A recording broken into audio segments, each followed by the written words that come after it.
அபயாம்பிகை சதகம் பாடல் 22. சிந்தாமணியின் பூசை செய்தால் செகத்தில் எவர்க்கும் குறை வருமோ?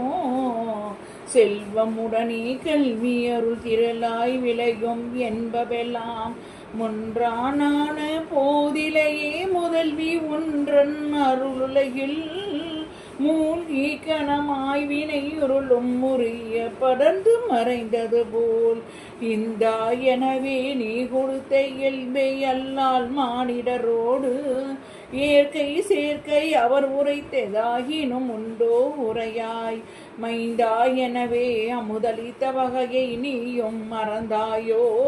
மயிலாபுரியில் வளரிசன் வாழ்வே அபயாம்பிகை தாயே, மயிலாபுரியில் வளரிசன் வாழ்வே அபயாம்பிகை தாயே, மயிலாபுரியில் வளரிசன் வாழ்வே அபயாம்பிகை தாயே. நமஸ்காரம். அபயாம்பிகை சதகம் பாடல் 22 விளக்கம். இம்மண்ணுலகில் அனைத்து செல்வங்களும் தமக்கு கிட்டியது அன்னையின் அருளினால்தான் என்பதை பட்டர் மனமாற உணர்ந்தவர். அதை உலகோருக்கு புரிய வைக்கும் வண்ணம் இயற்றிய பாடல் இது.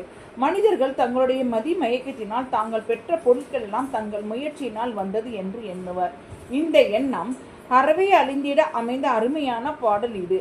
மனம் நினைப்பதை தந்தருளும் ரத்னம் சிந்தாமணி. அன்னையின் இருப்பிடமோ முழுக்க முழுக்க சிந்தாமணியலால் அமைய பெற்றது.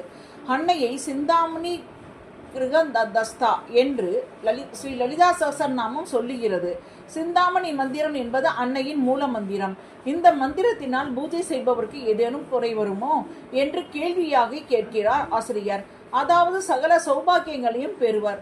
தனம், கல்வி முதலியன எல்லாம் மனிதர்கள் நினைக்கலாம் நம் சொந்த முயற்சியால் எல்லாம் கிடைத்தது என்று.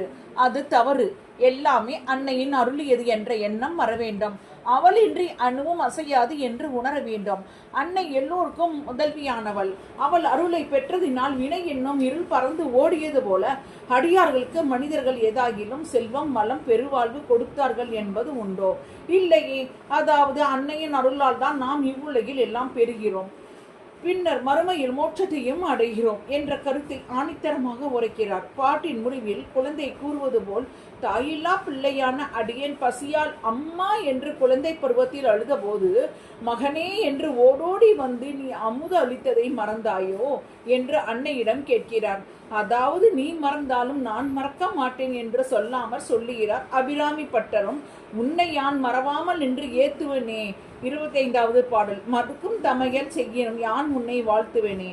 46வது பாடல் என்ற அபிராமி அந்தாதியில் கூறுவது காண்க. மயிலாபுரியில் வந்திப்பவருக்கு வரையிலா வரம் தரும் வள்ளலாய் திகழும் ஆயிரநாதனின் உயிர் நாடியாய் விளங்கும் அபயாம்பிகை தாயே.